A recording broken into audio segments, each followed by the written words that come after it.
Olá, nono, bem-vindos à aula de artes. Hoje com um assunto novo, né? Passada a prova, espero que vocês tenham ido bem. Hoje nós vamos falar sobre cinema, sobre esse tipo de arte específico. A gente estava falando sobre o teatro, né? Tem algumas características específicas. A característica diferente é só que o cinema costuma ser uma coisa mais preparada, né? Como essa imagem aqui sobre Harry Potter, ela mostra pra gente.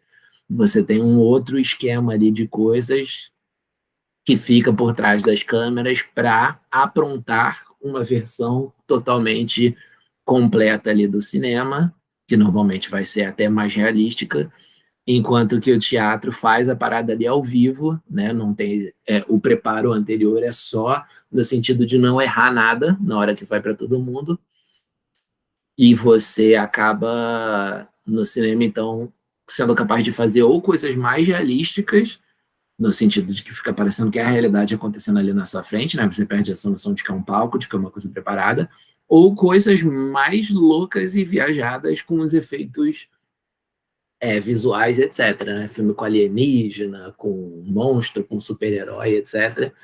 O cinema ele tem uma capacidade maior de mostrar coisas e convencer ali das coisas, né? Porém, ao mesmo tempo, ele não tem a mesma espontaneidade ali do cinema que as pessoas do teatro que as pessoas fazem para você na hora. Mas enfim, são duas artes diferentes, nenhuma é melhor, nenhuma é pior. Elas têm suas próprias linguagens, elas têm seus próprios costumes, né? Têm seus próprios gêneros, autores ótimos em cada um deles, né? Artistas, porque não são só autores, né, que estão envolvidos neles. Mas algumas características são parecidas, né? Como, por exemplo, você ter ator, o dramaturgo vira roteirista, né? Você tem diretor nos dois, tem que ter maquiagem, tem que ter figurino, só muda quais são as regras para cada uma dessas coisas, de acordo com qual é o meio que você está usando. Só que, assim, o teatro sempre pôde haver, né? Você teve encenações diferentes em vários momentos da história, em várias culturas, as pessoas faziam coisas diferentes, que era uma mistura ali de religião com o teatro, mas também tinha que de poesia, um que de dança, alguma coisa assim, né? Vai variar de cultura para cultura. Enquanto que o cinema, para ele existir, ele precisou da invenção daquele objeto, né? Daquela tecnologia capaz de fazer o movimento, de capturar movimento, etc. Vocês já devem ter visto, né? Esse tipo de animação que você faz assim, é bem amador mesmo, qualquer um consegue fazer se quiser, você junta vários papéis, faz vários desenhos sequenciais e passa eles e fica parecendo que é uma animação, fica parecendo que tem movimento, né? Tipo aqui, o cara já fez, né? Ele só vai ajeitar o negócio aqui e folhear, e aí deu para ver ali, né, o desenho acontecendo, o fantasminha saindo do, do túmulo ali, né, o fantasminha indo ali para a lua, que ele foi, sei lá para onde é que ele foi.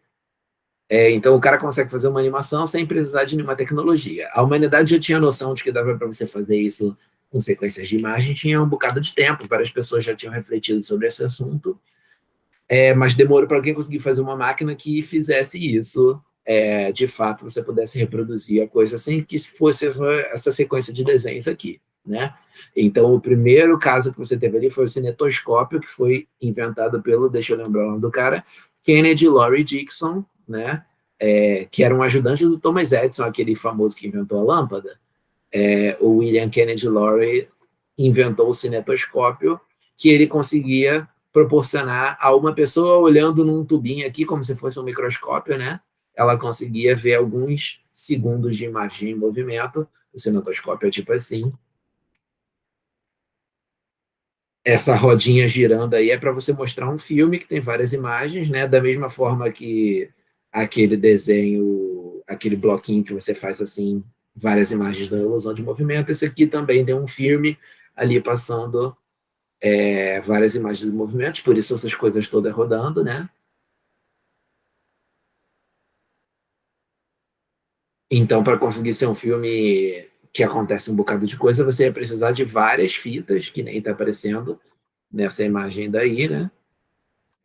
E aí a pessoa ia colocar o olhinho dela nesse negócio aqui, que é tipo um microscópio, e aí ela ia conseguir ver o que estava acontecendo ali, né? O que estava sendo representado naquele filminho ali que foi feito.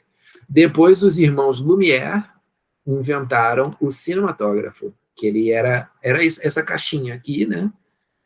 Usava mais ou menos a mesma lógica do cinetoscópio, que era um filme passando várias fotos sequenciais, né?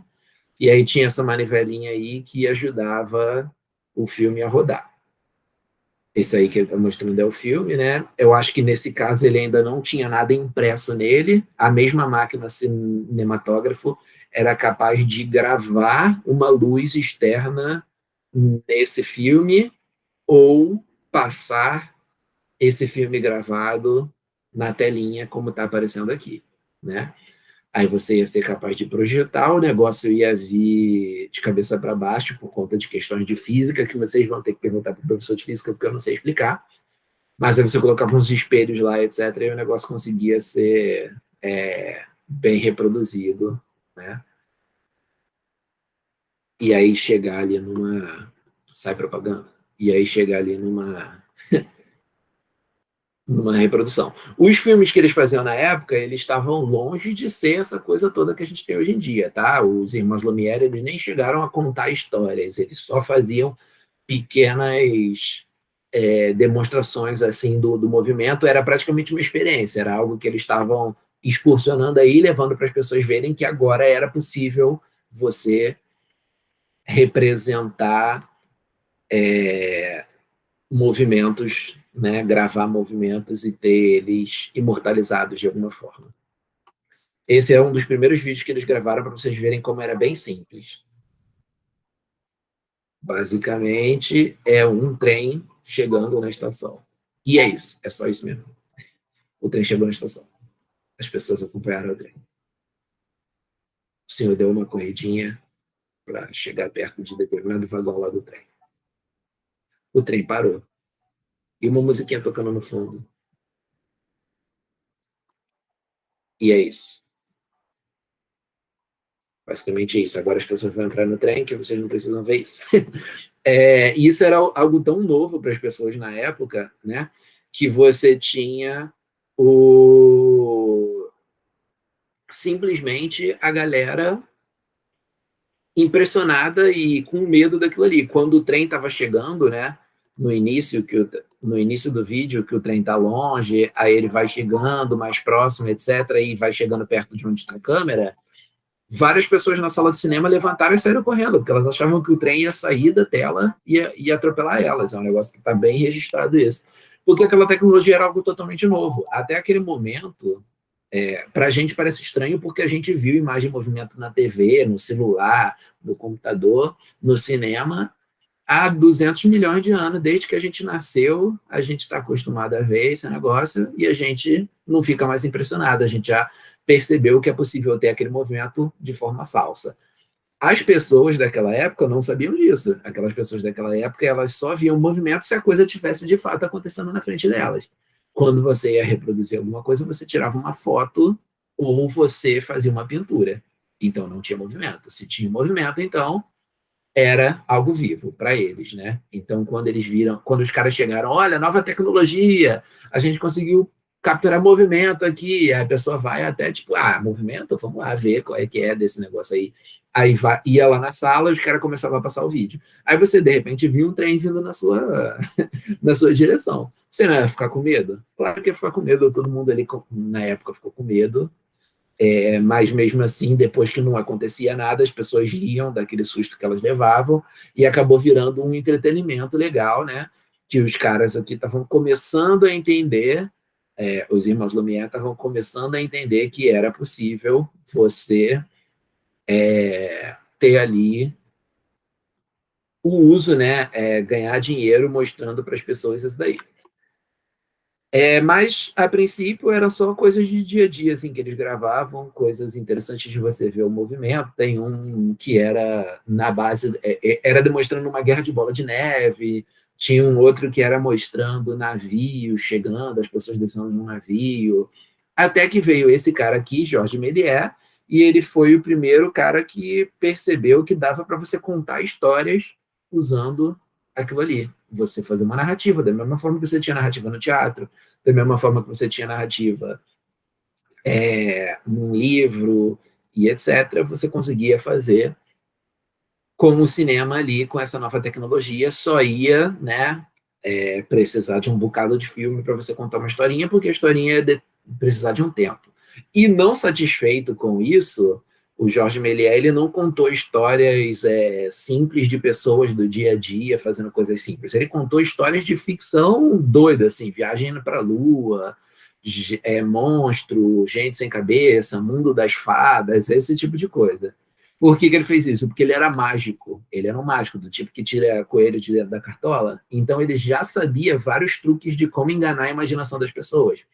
Os mágicos, eles fazem esse tipo de coisa, né? Ele mostra a cartola, não tem nada dentro da cartola, mas na verdade tem um fundo falso e você só não está vendo. Aí ele puxa a parada de dentro do fundo falso. Sei lá, ele faz um truque com o espelho para parecer que a pessoa está se transformando em cima do palco. Esse tipo de coisa, né? Os mágicos têm esses truques. Então ele pegou alguns desses truques e usou ali no cinema, e o resultado foi uma coisa bem doida. Esse aqui é o filme mais conhecido dele, né? Que é A Viagem à Lua. Eu vou mostrar aqui para vocês só um pedacinho, porque ele já começa a ser grande demais para a gente mostrar na aula. Você tem ali umas pessoas fantasiadas, né? Construindo um troço, que é uma nave, né, para viajar para a Lua. Aí mostra os caras entrando ali dentro do negócio, né?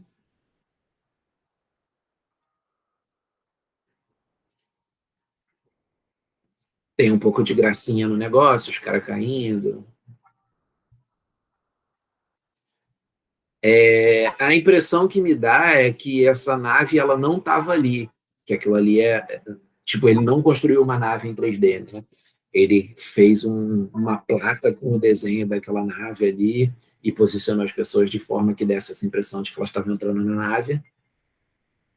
Esse cenário aqui, eu acho que ele também não construiu o cenário, ele só botou uma placa perto da câmera, aí um lugar onde essas pessoas contracenaram, né? E no fundo uma outra placa com essas saídas de ar, para enganar a gente, dar a impressão de que é um lugar cheio de fábrica, um lugar cheio de tecnologia, sem que ele precisasse de fato construir esse cenário, né? Ou achar um cenário bom para isso. Aí agora as pessoas entram ali dentro dessa máquina aqui que parece mais um canhão para lançar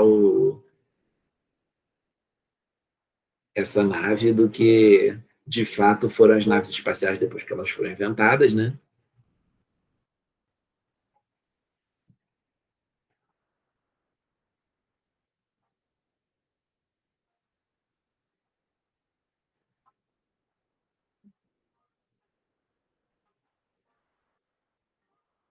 É super engraçadinho ver um negócio antigo desse, né?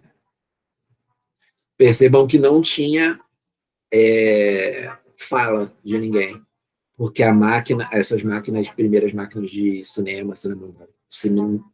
cinematógrafo que você tinha, eles não eram capazes de captar som do ambiente, eles só eram capazes de captar a, a imagem. Então, se você colocasse, tentasse gravar o som daquelas pessoas falando, que isso já tinha, né? Tipo para gravar música, ia ficar estranho porque ia ficar desencontrado. Aí, em vez disso, eles botavam uma musiquinha no fundo e se as pessoas fossem falar, você colocava só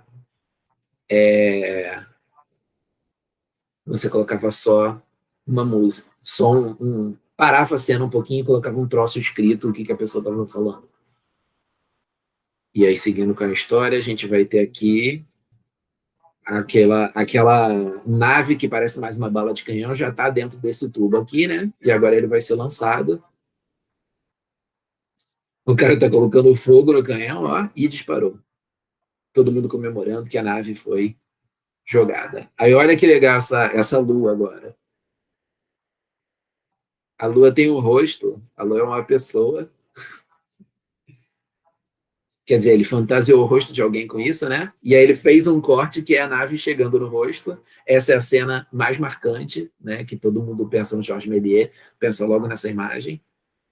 E aí ele corta para uma outra coisa que seria a nave já na superfície da Lua. Então, com esses cortes, ele vai construindo uma história doida, né? Uma história que você não é capaz de fazer só com pessoas ali no dia a dia. Ele é meio que o pai dos efeitos especiais e também o cara que botou o cinema como uma coisa que conta histórias. E aí aqui eu interrompo o vídeo, porque vai ficar longo demais. Então é um cara super conhecido. E aí você tem também, ao mesmo tempo, a animação ali está surgindo, né? As primeiras animações, elas eram bem curtinhas, elas não eram necessariamente para criança, que nem em determinado momento virou o costume de você fazer, né? Elas eram mais para adulto mesmo. E uma das primeiras, se não me engano, é a primeira com som que você tem, é essa aqui do Estúdio Disney. Estúdio Disney, esse mesmo que a gente tem até hoje, né? Ele é velho pra caramba. Disney era o nome do cara, né? O Walt Disney era o nome do cara que criou isso tudo. E aí esse videozinho aqui do Mickey, acho, se não me engano, é o primeira animação com som. Com som próprio, né? Sem ser só uma musiquinha gravada aleatoriamente.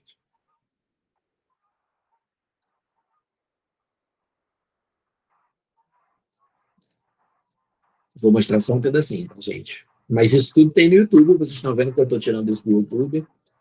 É só vocês pausarem aqui o vídeo e pesquisarem o nome que está aparecendo aí nas telas, que vocês conseguem achar esses vídeos. Eu não vou passar tudo, porque senão a aula vai ficar gigante, né? Mas essa imagem do Mickey dirigindo o negocinho ali é super conhecida, super conhecida. Até os estúdios da Disney, um tempo atrás, para comemorar os vários anos de estúdio que eles têm, eles estavam fazendo o logotipo deles com essa carinha do Mickey aí e virando o Mickey atual. Steamboat Willie, esse aqui é o nome do desenho, se vocês quiserem procurar. E aí, nessa época aqui que o cinema estava começando a ter som, a gente tem esse cara aqui super conhecido, que é o Charlie Chaplin, é um dos principais é, artistas dessa época. Ele chegou a conviver com o cinema que tinha som, só que ele gostava tanto do cinema sem som e das coisas que ele aprendeu a fazer para revolucionar esse cinema, que ele não colocou som em alguns dos filmes dele, ou então colocou som um pouco para ainda poder aproveitar aquela vibe ali do cinema mudo, né? Que tinha sua própria lógica ali de musiquinha, de dança, né? De falas, de expressão das pessoas, de humor. E hoje em dia a gente está na era digital, né? Que até os filmes que não são de animação, eles muitas vezes têm detalhes de animação dentro dele, que são feitos ali com os efeitos especiais, né? Tipo um filme desses aí de super-herói, né? Os poderzinhos ali que os caras mandam, aquilo ali nada mais, nada menos é do que uma animação feita em cima da pessoa que está ali contracenando, né? E aí a gente já tem aparelho 3D, 4D, ou seja, a gente teve de toda uma evolução de tecnologia para a gente conseguir ter esse cinema que a gente tem até hoje em dia, e a evolução não parou. Você continua tendo ainda alguns. É, continua tendo ainda algumas evoluções e vai continuar tendo, provavelmente, até o dia que a humanidade dê um jeito aí de se explodir, de acabar, você vai continuar tendo cada vez mais evolução da tecnologia, provavelmente. E aí, pausa em atividade, né? Em 3, 2, 1. Leia as frases abaixo, preencha as lacunas com as palavras do quadro de acordo com o seu contexto. Os irmãos Lumière são considerados como pesquisadores como os inventores do cinema. Um dos principais nomes de cinema mudo foi Charles Chaplin, que interpretava o inesquecível Carlitos. Era o personagem principal dele, que era um malandro assim, meio bobão, que não tinha onde cair morto e que tinha uns empregos muito doidos, assim. Então ele estava sempre passando várias confusões nesses empregos, a gente vai ver um pouquinho daqui a pouco. E o cinematógrafo é uma caixa de madeira capaz de filmar e projetar filmes, utilizada na primeira exibição pública de um filme. O Charles Chaplin, esse gênio, né? Ele criou esse personagem Carlitos, é esse que está aparecendo aqui na imagem, que é o cara bobalhão ali, né? Aliás, esse aqui na imagem eu nem sei se é o Carlitos, mas enfim. O Carlitos, ele tinha ali chapéu coco, bigode, casaca, bengala, né? Um jeitinho de andar bem próprio. Se vocês jogarem no Google, certamente vocês encontram a imagem certinha dele ali, né? Esse personagem ganhou muito, muito o mundo ali, né? E ele tinha alguns filmes muito críticos também, tipo esses tempos modernos aqui, que a gente vai ver um pedaço. Ele era um filme ali criticando todas aquelas questões que você estava tendo de transformações ali no trabalho, né, das máquinas ditando a forma das pessoas trabalharem, etc. A primeira cena do negócio mostra um rebanho de ovelhas correndo ali porque o cara que manda nas ovelhas, né, o pastor, tá falando o que as ovelhas têm que fazer. Logo depois você corta para a imagem de pessoa, uma multidão de pessoas saindo apressada de uma estação de metrô para entrar numa indústria e trabalhar. Ou seja, qual é a comparação que ele está fazendo aí, né? Já começa com uma crítica braba falando de que o ser humano está trabalhando igual um doido, parecendo um animal que está sendo dominado. E aí você tem essa crítica, já começa com essa crítica, né? E aí depois, em outros momentos, o filme é mais leve, a gente vai ver um pedacinho aqui, que é provavelmente a cena mais icônica, mais conhecida desse filme. Começa ali com o patrão mandando acelerar. Esse aí já tem áudio, né? Só que tem áudio em poucos momentos. Aí o patrão manda acelerar ali as máquinas, dizendo que o pessoal está trabalhando pouco. E aí, conforme a gente viu ali na época do Fordismo, né? Vou até deixar aqui essa cena. Conforme a gente viu ali na cena do... Quando a gente estudou o Fordismo, a divisão ali em linha de montagem faz com que a pessoa tenha um trabalho repetitivo que ela fica horas e horas e horas fazendo, e ela tem que acompanhar o tempo da máquina, então é extremamente cansativo. A piada da cena é justamente que esse cara é atrapalhado, ele não consegue manter o ritmo do negócio, então vai causar várias tretas, altas confusões, como diz o meme. Teve áudio agora há pouco, só que agora já não tem áudio, né? E já teve o que o cara falou sendo colocado ali escrito. O cara é tragado para dentro da máquina, porque o ser humano está sendo tão explorado que você tem ele virando parte ali da indústria. E o cara sai enlouquecido do negócio de tanto trabalhar, né? O cara não consegue mais parar de apertar as coisas, tá todo abobado, né? E aí entra a zoeira. Quer dizer, o filme é crítico, mas ele ainda é bem de humor, né? E o humor da época era bem bobinho, coisa que hoje em dia a gente talvez nem ache tanta graça.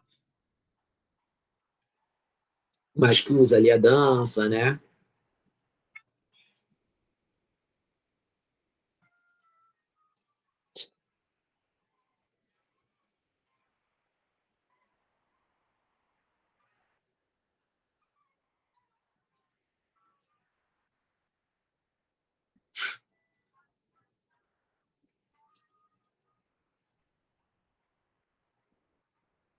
Vai ver a mulher com aquele botão ali no casaco, o cara já vai querer o quê?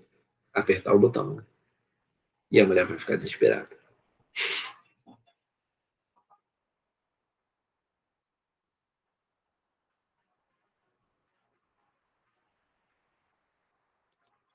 É isso, né? Não vou mostrar a cena toda, mas você já deu para entender, né? O que ele está falando, como ele está criticando aquele regime de trabalho enlouquecedor ali que as pessoas estavam fazendo. E ele faz isso tudo com meio de um humor bem cativante ali para o pessoal da época, para a gente pode não ser mais tanto isso. A gente tem aqui uma imagem mostrando ele dirigindo. Ele normalmente era ator, diretor e fazia até trilha sonora para os filmes dele, né? Mas ele era um exemplo de cara que fazia várias funções ao mesmo tempo. Normalmente, o cinema divide e coloca várias pessoas, cada uma para fazer uma coisa. Então, a gente tem o caso aqui, né, do Alfred Hitchcock, que ele é um diretor. O diretor é o cara que rege a parada toda, é o cara que diz exatamente o que tem que acontecer em cada momento, né? Então ele meio que junta tudo. Ele é o cara que pensa como a trilha sonora e a atuação dos atores e o roteiro, eles têm que se juntar para dar uma determinada, passar um determinado sentimento aí de medo, um sentimento aí de alegria, um sentimento de humor, de suspense, ação, alguma coisa assim. Costuma ser um cara que meio que manda nos outros. O roteirista é o cara que escreve a história básica, né? Ele é meio que o equivalente do dramaturgo que a gente viu ali no teatro. A partir daquilo ali que o diretor começa o trabalho dele, né? Então, normalmente, o roteirista mexe primeiro na parada do que o diretor. A equipe de arte são os caras que vão criar os ambientes todos ali, né?